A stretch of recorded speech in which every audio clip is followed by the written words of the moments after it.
सर्वजन समाज में जन्मे सभी संतों, गुरुओं, महापुरुषों को नमन करते हुए साथ ही साथ भारतीय संविधान के निर्माता, भारत रत्न परम पूज्य बाबा साहब डॉक्टर भीमराव अम्बेडकर जी की प्रतिमा को नमन करते हुए बहुजन समाज पार्टी की राष्ट्रीय अध्यक्ष, उत्तर प्रदेश में 4 बार मुख्यमंत्री रही आदरणीय बहन कुमारी मायावती जी को अपना आदर्श नेता मानते हुए आज ग्राम धमरावली में अंबेडकर पार्क में बहुजन समाज पार्टी के तत्वाधान में आज की इस मीटिंग में हमारे साथ बैठे हुए माननीय श्री अमर सिंह जी, श्री किरोड़ीलाल जी और इस कार्यक्रम की आयोजक रेखा रानी जी, इस मीटिंग में उपस्थित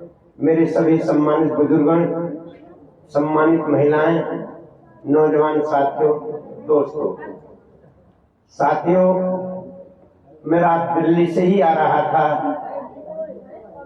दोस्तपुर के पास मेरे पास फोन आता है तेज सिंह जी का कि आपके पास एक फोन आएगा, आप उनसे बात कर लो। उसके बाद रेखा रानी का फोन आया, उन्होंने कहा कि आप हमें समय दे दो, ग्राम धमरावली में मुझे वापस दिल्ली जाना था सुबह। तो मैंने सोचा जाने से पहले 1 घंटा में देखूंगा, ठीक 11 बजे छोड़ दूंगा गांव को और उसी के मुताबिक सुबह में ठीक 9:45 बजे यहाँ आ गया।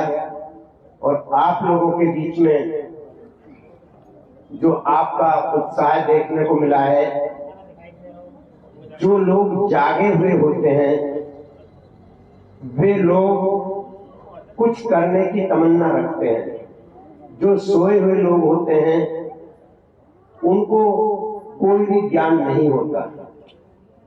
और आज ये जागने का परिणाम है, चाहे कितने भी लोग जागे। मैंने तो 1-1 लाख लोगों को संबोधित किया है और मैंने कभी जीवन में ये नहीं देखा कि मैं कितना समय दे रहा हूं। अगर 1 लाख लोगों पर मैंने 1 घंटे का समय दिया है तो 5 लोगों पर भी मैंने 1 घंटे का समय दिया है। 5 लोगों में से एक भी तैयार हो गया तो वही 1 लाख लोगों को तैयार कर देगा। बाबा साहब भी अकेले ही चले थे, गौतम बुद्ध भी अकेले ही चले थे, मानव कांशीराम साहब भी अकेले चले थे, कोई 2 नहीं चले कभी। अकेला ही चलता है आदमी। और किसी ने कहा है, मैं अकेला ही चलाता जानवे मंजिल, मैं चलता गया और कारवां बनता गया। तो जब आदमी चलना शुरू कर देता है तो उसके पीछे कारवां शुरू हो जाता है। इतने सारे लोग बैठे हैं, महिला भी बैठे हैं, बच्चे बैठे हैं, बुजुर्ग और जवान भी बैठे हैं। ये बहुत अच्छी शुरुआत है। मैं बधाई देता हूँ रेखा रानी जी को कि उन्हें जो ये मन के अंदर उनके ये बीज जमा है कि मुझे जगाना है समाज को, ये बहुत अच्छी बात है। ये आसान काम नहीं है। जो जाग जाता है वही जगाने का काम कर सकता है। जो सोता रहता है वो कभी न जागता है न जगाने का काम करता है। इसलिए जगाना क्या है, ये राजनीतिक तो चर्चा है, लेकिन मैं राजनीति से भी हटकर सपोर्ट करो, अगर हमको सत्ता नहीं मिलती है, अगर हमारी सरकार नहीं बनती तो हम मर जाएंगे। जीना तो पड़ेगा, लेकिन बिना सत्ता के भी हम सम्मान का जीवन कैसे जी सकते हैं, हमें इस पर ध्यान देना है। और इसके लिए बुद्ध ने हमें बहुत अच्छा रास्ता बताया है। उन्होंने क्या बताया है, सब पापस्य अकरणं कुशलस्य उपसंपदा सचित्त परियोदकनं एतं बुद्धान्य शासनं। जितने भी आज तक बुद्ध हुए हैं, अकेले गौतम बुद्ध नहीं, उनसे पहले भी बुद्ध हुए हैं, बाद में भी बुद्ध हुए हैं, आगे भी बुद्ध पैदा होंगे। जितने भी बुद्ध हुए हैं उन सबकी एक ही शिक्षा है, बुरे कर्म करने से बचो, अच्छे कर्मों को इकट्ठा करो और मन को निर्मल रखो। अब ये बुरे कर्म क्या हैं? बुरे कर्म हमारे शरीर, मन और वाणी, इन तीनों के हैं। शरीर के 3 बुरे कर्म हैं, वाणी के 4 बुरे कर्म हैं और मन के 3 बुरे कर्म हैं। तो शरीर के कौन से 3 बुरे कर्म हैं? नंबर 1, मैं अकारण किसी की हत्या नहीं करूंगा, किसी दूसरे का दिल नहीं दुखाऊंगा। हम रोज दूसरों के बारे में उल्टा सीधा बोलते रहते हैं। हमें ये काम नहीं करना चाहिए, अपने बारे में सोचना चाहिए, दूसरे के बुरे के बारे में नहीं सोचना चाहिए। दूसरा है, मैं बगैर दिए हुए किसी दूसरे की चीज को ग्रहण नहीं करूंगा, यानी मैं चोरी नहीं करूंगा।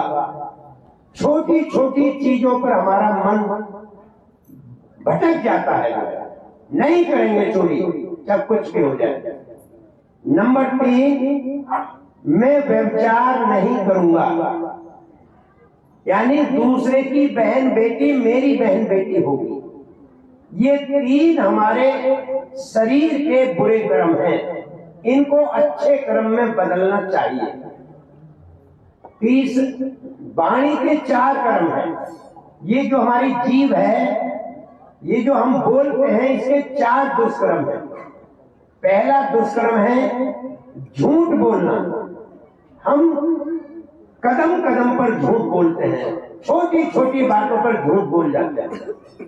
हमें झूठ नहीं बोलना चाहिए।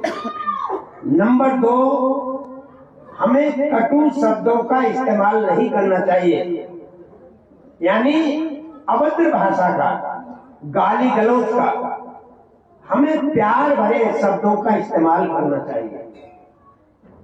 तीसरा है, हमें चुगली नहीं खानी चाहिए, ईर्ष्या। हम दूसरों के बारे में इधर की उधर, उधर की इधर ईर्ष्या भरी बातें करते रहते हैं। और चौथी बात है, हम बकवास की बातों में समय बर्बाद नहीं करेंगे। कहते हम पर समय नहीं है और बैठे बैठे गपशप लड़ाते रहते हैं, ताश खेलते रहते हैं, इधर उधर की बातों में समय बर्बाद करते रहते हैं, लेकिन अच्छी चीजों पर हमारा ध्यान नहीं जाता। तो ये हमारे वाणी के 4 दुष्कर्म हैं। 3 दुष्कर्म हमारे मन के हैं। पहला दुष्कर्म है मन का लालच।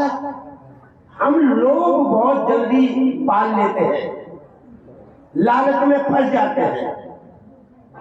जैसे फंसता कैसे आदमी? जैसे कोई आदमी तालाब पर मछली पकड़ने के लिए जाता है, हाथ से काबू में नहीं आती, वो बुद्धि का इस्तेमाल करता है, लोहे का कांटा तैयार करता है, उसके ऊपर केंचुए का मांस लपेटता है और धागा बांधकर पानी में डाल देता है। तो मछली ये सोचकर सूंघती सूंघती उस मांस के पास आती है और देखती है, आज तो बहुत बड़ा मांस मिल गया, मेरा पेट भर जाएगा। और जैसे वो उसे मुंह में लेती है, मांस को खा नहीं पाती, लोहे का कांटा गले में अटक जाता है और जान चली जाती है। हम लोग लालच के शिकार हो जाते हैं और ये सबके साथ होता है। छोटे छोटे लालच वो हमें बड़ा बड़ा नुकसान देकर जाते हैं। तीसरा, पिट्ठी हिंसा, द्वेष। अगर किसी ने गाली दी तो इसका मतलब ये नहीं है कि हम भी उसे गाली का जवाब गाली से दें, नहीं। हमें जिंदगी में अगर अच्छा आदमी बनना है तो दबाव में मत झुकना, कभी लालच में मत झुकना, अपनी मर्जी से झुकना सीख जाना। जो अपनी मर्जी से झुकना जानता है, दुनिया की कोई ताकत उसे झुका नहीं सकती। वो ताकतवर बनता है। झुकना सीखो, अपनी मर्जी से झुकना सीखो, भाई के साथ झुकना सीखो। और हमें बुरी बातों पर, असत्य बातों पर मन नहीं बना लेना चाहिए। कोई क्या कह रहा है उसे कहने दो, हमें अपने को सही रास्ते पर चलाना। ये 10 बुरी बातें हैं, ये इसके उल्टे 10 अच्छी बातें हैं। और मन को निर्मल रखना है, साधारण। दिखाने की जरूरत नहीं है किसी को। जो अच्छा आदमी होता है उसकी हर जगह बढ़ाई होती है, जो बुरा आदमी होता है उसके हर जगह बुराई होती है। हमें दिखाने की जरूरत नहीं है, दिखाने में ही तो हमको पैसा चाहिए। अगर नहीं दिखाना है तो हमें 2 रोटी बड़े आराम से मिल सकती हैं। हमें 2 हाथ 2 पैर माइंड प्रकृति ने दिया है, हम ये सारा काम कर सकते हैं। लेकिन हम दिखावे में ज्यादा विश्वास रखते हैं। शादियों में लगन पैसा खर्च करना, उल्टा सीधा दारू में पैसा खर्च करना, ये जब तक हम दिखावे में पैसा बर्बाद करते रहेंगे, हमारे बच्चों का भविष्य अंधकार में रहेगा। हमें अपने बच्चों के ऊपर पढ़ाई पर पैसा खर्च करना चाहिए। सब रोते रहते हैं, हम गरीब हैं, हम गरीब हैं, हमारे पास पैसा नहीं है, बच्चों को कैसे पढ़ाएं। शराब पीने के लिए कहां से पैसा आ जाता है? कहां से पैसा आता है? नहीं पीनी शराब, हमें अपने बच्चों को पढ़ाना है। बच्चे योग्य बन जाएंगे। और अगर आपने बाबा साहब की प्रतिमा अगर यहां पर लगाई है, जिस दिन इसका उद्घाटन हुआ था मैं यहीं पर था, फिर लोकचंद जी आए थे उस समय, मैं भी उस समय इधर था। तो अगर ये प्रतिमा लगाई है तो बाबा साहब के गले में माला डालने से काम नहीं चलेगा। माला डालने से प्रेरणा तो मिलती है, लेकिन जब तक हम इनके बताए हुए रास्ते पर नहीं चलेंगे, माला डालने से हमारा भला होने वाला नहीं है। हमें इनके बताए हुए रास्ते पर चलना पड़ेगा। इन्होंने क्या बताया है मैं आपको बता रहा हूं। अंधविश्वास को छोड़ो। अंधविश्वास, हमारी ये बहन बेटी बैठी है इधर, ये बहुत ज्यादा हमारे पुरुष कहते हैं कि हम तो मानने को तैयार हैं आपकी बात, पर घर में नहीं मानती महिला। ये बात सही भी है, ये नहीं मानती। मैं आज तुम्हें एक कहानी सुनाता हूं। जब इसका अनावरण हुआ था उस समय भी मैंने वो कहानी सुनाई थी, आज दोबारा याद करा रहा हूं आपको। एक गांव में शादी होकर आई थी। बहू की सास बोली, मेरी बातों की तरफ ध्यान दो। ए बच्चों बैठो, बैठ जाओ सब। एक गांव में शादी होकर आई थी। भाई ये पानी वानी छोड़ो, सुनो भाई, पानी बंद करो, बहुत हो गया पानी वानी। और तुम भी सुनो, बैठो, इधर जाओ, बैठ जाओ। नहीं पीना चाहिए। हम 1 घंटे अगर पानी नहीं पिएंगे मरेंगे नहीं। लेकिन अगर ये बात हम नहीं सुन पाए और नहीं कर पाए तो हमारी जिंदगी में अंधकार आएगा। इसलिए मैं नेता वेता नहीं हूं। मेरा सारा जीवन अपना घर बार छोड़कर